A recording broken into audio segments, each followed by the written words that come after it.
Assalamualaikum warahmatullahi wabarakatuh. Bagaimana kabarnya hari ini anak-anak?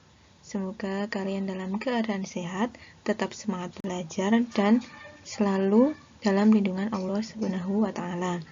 Hari ini kita akan belajar di bab 2, yaitu tentang tanda kekuasaan Allah dalam penciptaan alam semesta. Sebelum ke pembelajaran, kita perkenalan dulu. Nama saya Siti Kusbanatun, bisa dipanggil Bu Siti atau Bu Atun. Saya salah satu mahasiswa PPL dari Universitas Muhammadiyah Magelang. Untuk perkenalannya cukup itu dulu. Kita lanjut ke materi ya. Materi hari ini yaitu tentang tanda-tanda kekuasaan Allah dalam penciptaan langit dan bumi serta isinya. Jadi alam semesta ini menjadi salah satu tanda kekuasaan Allah di antara kekuasaan Allah lainnya. Jadi di dalam tanda-tanda kekuasaan Allah ini diklasifikasikan menjadi dua, yaitu ayat kauliyah dan juga ayat kauniyah. Apa sih ayat kauliyah itu? Jadi ayat kauliyah itu adalah perkataan atau firman Allah. Jadi firman Allah yang terdapat dalam Al-Quran yang kalian baca setiap hari itu adalah ayat kauliyah. Selain di Al-Quran juga di Al-Hadis itu adalah ayat kauliyah. Dan yang kedua itu ayat kauniyah. Ayat kauniyah itu tanda-tanda kekuasaan Allah yang terdapat di alam semesta.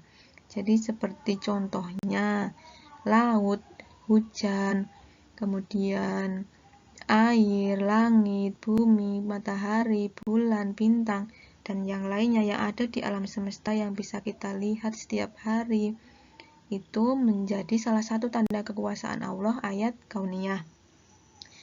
Apa tujuan adanya ayat kauniyah ini? Yaitu untuk menambah kecintaan atau iman kepada Allah dengan melihat alam semesta tersebut. Contohnya ketika kalian main ke pantai, terus ada sunrise yang sangat indah, itu menjadi salah satu kekuasaan Allah. Nah, dengan begitu kalian bisa tersadar, oh ternyata kekuasaan Allah ini sangat indah sekali. Nah, dengan begitu kan kalian bertambah iman kepada Allah, bertambah bersyukur, seperti itu. Jadi apa sih perbedaan dari ayat kauliyah dan ayat kauniyah? Kalau ayat kauliyah ini berasal dari kata qola yang artinya adalah perkataan atau ucapan. Jadi arti dari ayat kauliyah ini adalah ayat-ayat yang difirmankan oleh Allah yang ada di Al-Quran. Jadi semua ayat-ayat yang di Al-Quran itu disebut ayat kauliyah. Yang kedua ini ada ayat kauniyah. Ayat kauniyah ini berasal dari kata kana yang artinya adalah bukti. Jadi ayat kauniyah ini adalah ayat atau tanda yang ada di sekeliling yang diciptakan oleh Allah, dan ayat-ayat ini biasanya dalam bentuk benda, kejadian, peristiwa, atau sebagainya yang ada di alam semesta ini. Contohnya seperti tadi, kayak laut, turunnya hujan, adanya petir, kemudian bintang, bulan, matahari, ada peristiwa gunung meletus, gempa bumi, dan yang lainnya. Ini adalah ayat kauniyah. Kemudian kalau kita berbicara tentang apa sih hubungan atau ada nggak sih hubungan dari ayat kauliyah dan ayat kauniyah, ternyata antara ayat kauliyah dan ayat kauniyah ini hubungannya sangat erat. Keduanya tidak bertentangan, bahkan saling melengkapi karena keduanya sama-sama berasal dari Allah. Nah, contohnya gini. Ketika di Al-Quran sudah difirmankan Allah bahwasanya manusia ini diciptakan dari saripati tanah. Nah, di Al-Quran ini tidak disebutkan bagaimana prosesnya. Kalau kita nalar, itu masa manusia dari tanah, saripati tanah, itu bagaimana cara penciptaannya? Nah, kemudian oleh para ilmuwan, manusia yang dibekali dengan ilmu pengetahuan yang luas, kemudian mereka juga bisa berpikir, kemudian mereka menemukan bahwa arti dari saripati tanah ini bahwasanya yang kita makan ini berasal dari tanah. Contohnya tanaman. Tanaman ini kan ditumbuhnya dari tanah. Nah, seperti itu. Contoh yang lain bisa dibuka di buku atau enggak, kalian bisa searching itu tentang ayat kauliyah dan ayat kauniyah. Itu jadi antara ayat kauliyah dan ayat kauniyah ini saling berhubungan. Kemudian tujuan utama membaca-baca atau kita mengamati ayat-ayat Allah adalah agar kita itu semakin mengenal Allah, bisa semakin takut, semakin beriman. Jadi kalau kita sudah dekat dengan Allah, nah kita itu akan semakin takut karena kita tahu bahwa kekuasaan Allah itu banyak. Nah, apapun yang ada di dunia ini semuanya adalah kekuasaan Allah. Dengan begitu kita akan semakin beriman dan kita juga akan semakin bertakwa. Kemudian contoh dari ayat kauliyah dan ayat kauniyah. Ini contoh ayat kauliyah saya ambilkan dari Quran surat Az-Zariyat ayat 20-21 yang artinya adalah, dan di bumi terdapat ayat-ayat atau kekuasaan Allah bagi orang-orang yang yakin dan juga pada dirimu sendiri. Maka apakah kamu tidak memperhatikan? Jadi tanda tanya dalam surat ini, ayat ini bermaksudkan bahwa Allah ini meminta manusia berpikir apa makna dari ayat tersebut, apa yang harus kita lakukan, dan yang harus kita pelajari itu seperti apa. Allah ini menginginkan kita seperti apa. Jadi kita itu berpikir makna atau tafsir dari ayat tersebut itu apa, seperti itu. Kemudian kalau ayat kauniyah ini tidak jarang dalam Al-Quran Allah ini memaparkan proses penciptaan alam semesta. Jadi di dalam ayat Al-Quran ini Allah hanya sedikit membicarakan misalnya tentang alam semesta, langit, bumi, tetapi tidak disebutkan secara detail terkait proses penciptaan, misalnya tentang penciptaan alam semesta, bagaimana keadaan langit, bumi, gunung, hewan, dan sebagainya.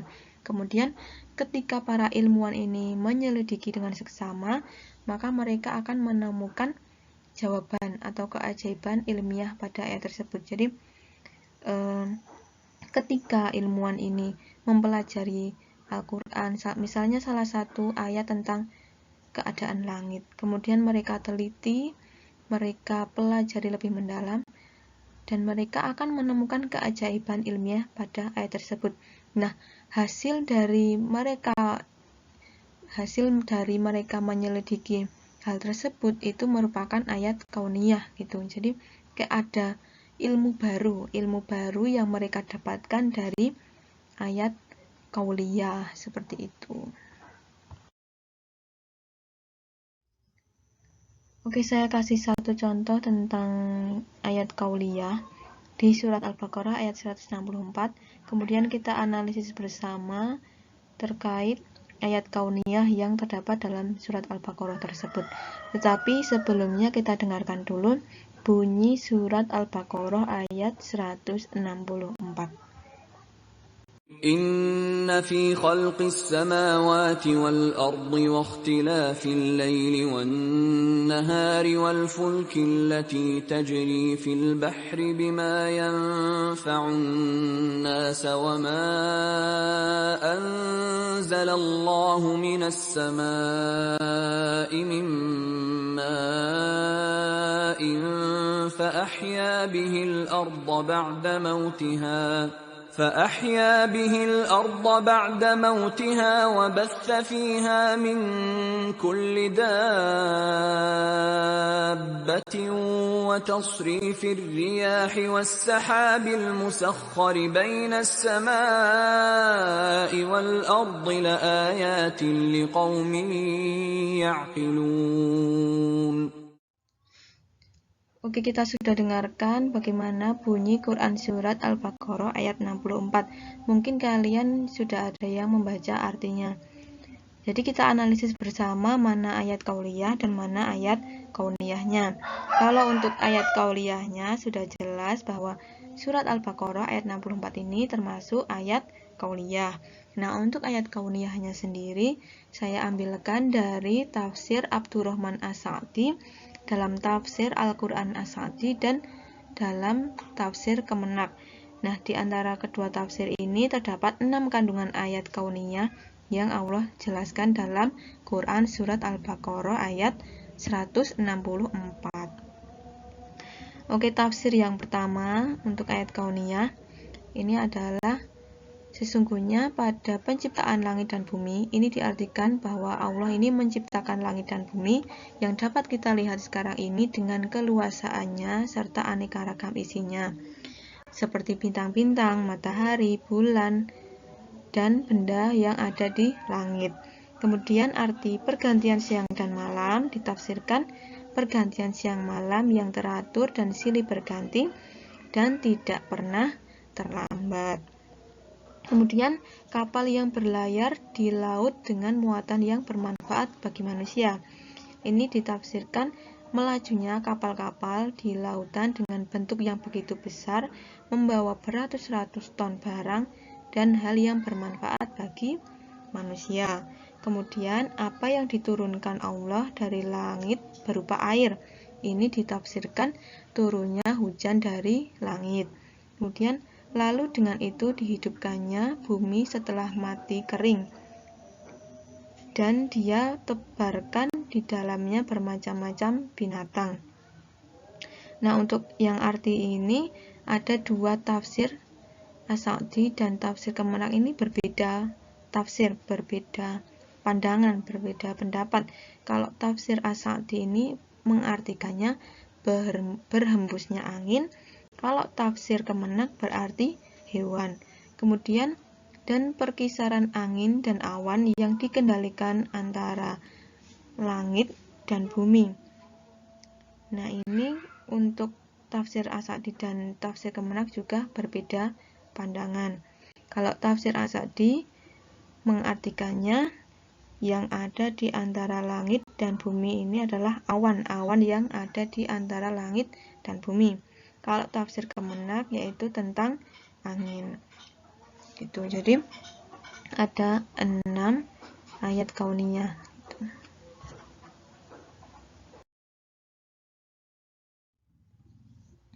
Kemudian bagaimana cara kita membaca ayat-ayat Allah tersebut?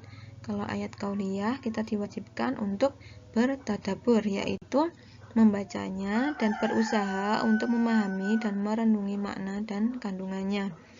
Hal ini sudah diperintahkan dalam Quran surat Shad ayat 29.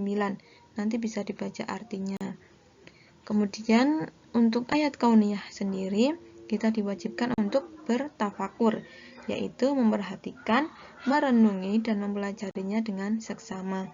Sebenarnya arti dari tadabbur dan tafakur ini hampir sama, yaitu sama-sama berpikir atau memikirkan. Tetapi kalau tadabbur ini berpikirnya ini lebih mendalam dan sepenuhnya. Sedangkan tafakur ini berpikir dengan akal yang bisa dijangkau sesuai nalar manusia. Dan tadabbur ini juga bisa digunakan untuk ayat kauliyah dan ayat kauniyah. Oke, di slide selanjutnya akan saya kasih contoh bagaimana cara kita bertadabbur dengan ayat kauniyah. Kita simak bersama-sama ya. Pada kesempatan kali ini kita akan mencoba memang tadabbur ayat kauniyah, yaitu merenungkan tentang ciptaan-ciptaan Allah yang kauni. Di antaranya adalah yaitu tentang ibil atau onta. Yaitu kita ambil dari firman Allah Subhanahu wa taala, afala yanzuruna ilal ibili kaifa khuliqat. Tidakkah mereka memperhatikan tentang onta, bagaimana dia diciptakan? Apa sih rahasianya dalam onta hingga Allah Subhanahu wa taala mengajak kita untuk merenungkan penciptaan onta? Oleh sebab itu dalam ayat mulia ini Allah Subhanahu wa taala mempertanyakan kepada afala yanzuruna ilal ibili kaifa khuliqat. Tidakkah mereka merenungkan, memperhatikan bagaimana onta itu diciptakan? Oleh sebab itu, pada kesempatan ini kita mencoba yang diterangkan oleh para ulama tentang kenapa Allah SWT mengajak kita untuk merenungkan ayat kauniyah. Karena salah satu indikator yang dapat meningkatkan keimanan kita adalah yaitu merenungkan ayat Allah kauniyah. Di antaranya dari ayat kauniyah ini, penciptaan Allah dalam alam yang banyak ini, di antara makhluk Allah yaitu onta, akan menambah pengaguan kita kepada Allah betapa Allah SWT dalam ciptanya sangat sempurna dan sangat istimewa. Kemudian tentang ibil, onta, afala yanzuruna ilal ibili kaifa khuliqat. Bagaimana onta itu diciptakan? Dalam kitab Hayanul Kubro dijelaskan beberapa sifat onta. Yang pertama di antaranya adalah keistimewaan onta itu adalah yaitu ingatan yang sangat kuat. Ingatan yang sangat kuat. Disebutkan dalam kitab Hayanul Kubro tersebut, onta apabila telah melewati suatu jalan dan dia tidak akan lupa jalan itu selamanya. Tidak akan lupa jalan itu selamanya. Maka sering ya di daerah Arab ya, di gurun pasir itu sering orang kesasar kalau dia tidak mengerti jalan. Tetapi apabila dia mengenal onta yang pernah melewati sebuah jalan, dia akan mengerti jalan tersebut. Maka oleh sebab itu banyak dipergunakan onta ini oleh orang-orang yang berbuat kejahatan seperti orang-orang yang menyeludupkan narkoba. Itu dipakai onta ini karena dia tahu suatu jalan yang pernah dilewati, dia tidak akan lupa selamanya. Orang-orang Arab yang dikenal onta adalah sebagai Safinatus Sahra, yaitu kapal ini di padang pasir. Itu Safinatus Sahra, yaitu di antara keistimewaan dia adalah pertama dia memiliki ingatan yang sangat kuat, yaitu yang tidak pernah lupa apabila dia setelah melewati sebuah jalan. Yang kedua, dia tidak pernah lupa orang yang pernah menyakiti dia. Jadi di antara sifat onta itu adalah dendam. Ya, disebutkan juga seseorang pernah disebutkan dalam cerita dia menjual ontanya ke Sudan. Kemudian onta ini pernah dia sakiti dan karena itu onta ini dijual oleh dia karena takut akan dibalas dendam oleh onta tersebut. Sampai dia di Sudan, dia kembali menemui orang yang pembeli ontanya ini dan dia bikin gambarnya. Dibikin oleh dia sebuah patung mirip dia, ya dipakaikan baju dia, sehingga onta tadi ketika melihat duplikat atau patung yang dibikin seperti dia tadi pakaikan baju dia, dikejar oleh onta itu dan diinjak seinjak-injak. Nah, diinjak dan melalui kakinya. Ini menunjukkan bahwa onta ingatannya sangat kuat dan dia memiliki rasa dendam yang begitu dalam. Kemudian di antara keistimewaan onta disebutkan dalam kitab Hayanul Kubro juga adalah itu tentang telapak kakinya. Yaitu kalau di padang pasir, itu biasanya ada padang pasir itu yang bagaikan lautan juga. Jadi kalau orang naik bisa tenggelam ke dalam pasir itu, ya. Tapi kalau onta, telapak kakinya itu tidak tenggelam, ya, tidak masuk ke dalam pasir. Berbeda dengan kuda atau binatang-binatang lainnya. Kalau dia, Allah telah menciptakan dia spesial untuk kendaraan di padang pasir itu, sehingga telapak kakinya itu tidak membenam ke dalam pasir itu. Nah, itu dia keistimewaan onta juga disebutkan oleh para ulama. Kemudian onta juga, karena dia adalah kendaraan di padang pasir, itu di seleput matanya ini, kalau dia melihat, ketika datang angin kencang, dia dapat menutup dan debu tidak dapat menutup matanya. Nah, itu dia keistimewaan juga dari onta itu, yaitu bahwa apabila datang angin kencang, yang mana biasanya kalau di padang pasir menebangkan pasir yang begitu banyak, onta tetap bisa berjalan di dalam keadaan seperti itu. Kemudian juga onta keistimewaannya adalah mampu menyimpan air selama sebulan dalam dadanya, di dalam tempat air yang spesial di dalam pundaknya itu, atau di satu tempat yang disebutkan para ulama, dia dapat apabila minum dan kemudian selama 1 bulan dia dapat menyimpan air tersebut di dalam tubuhnya. Dan dapat mempertahankan rasa haus karena di padang pasir biasanya adalah jarang ada air, sehingga dia adalah kendaraan yang cocok dihidup di padang pasir. Kemudian keistimewaan onta yang lainnya adalah disebutkan lagi adalah ketika dia di padang pasir itu biasanya memakan bahan tumbuh-tumbuhan yang berduri, maka di mulut onta itu ada semacam alat yang mungkin menyelamatkan dia dari tidak bisa ditusuk oleh duri itu ketika dia memakan tumbuh-tumbuhan tersebut. Dan kemudian banyak lagi, diantaranya adalah disebutkan lagi bahwa ketinggian onta itu sengaja tinggi supaya dia tidak merasa panas ketika melalui padang pasir, karena kalau musim panas, padang pasir itu bisa untuk memasak roti biasanya orang pada musim panas. Dan oleh sebab itu dia sangat tahan dalam keadaan panas. Dan banyak lagi keutamaan-keutamaan onta, ya, diantaranya adalah onta itu kalau menyembelihnya, ya, tidak perlu diikat kakinya. Tidak perlu diikat kakinya dengan cara dia berdiri, an-nahar namanya, cukup disembelih di begini, ya, tanpa perlu diikat. Dan juga hukum-hukum lain yang berhubungan dengan onta banyak. Di antaranya onta itu diciptakan dari syaitan sebagaimana sabda Rasulullah SAW, dan kita tidak dibolehkan sholat di kandang onta, tapi dibolehkan sholat di kandang kambing. Demikian dijelaskan oleh Rasulullah SAW dalam sabdanya. Demikian keistimewaan. Jadi di sini bagaimana Allah SWT menciptakan bagi setiap daerah suatu makhluk yang cocok untuk mereka, ya beradaptasi dan segala macam keistimewaannya, sehingga Allah beri peringatan kepada orang-orang Arab bagaimana keistimewaan onta yang kalian manfaatkan untuk membawa barang-barang kalian, yang mana kalian tanpa perlu dengan demikian kalian bisa melalui padang pasir yang begitu kekurangan air dengan kondisi yang sulit, umpamanya ketika ada angin kencang segala macam, kalian tetap bisa berlayar di padang pasir dengan menaiki onta tersebut. Demikian para pemirsa, mudah-mudahan sedikit dari apa yang kita ingatkan ini betapa besar ciptaan Allah, sehingga Allah Subhanahu wa taala yaitu menyuruh kita untuk mentadabur bagaimana ciptaan-ciptaan Allah Subhanahu wa taala agar kita menambah keimanan kita, menambah keyakinan kita bahwa Allah Subhanahu wa taala telah menciptakan setiap makhluk itu dengan berbagai keistimewaan dan faedah yang mungkin diambil oleh manusia. Cukup sekian materi hari ini, semoga bermanfaat dan kalian juga bisa memahami apa yang saya sampaikan. Mohon maaf apabila ada salah-salah kata. Wassalamualaikum warahmatullahi wabarakatuh.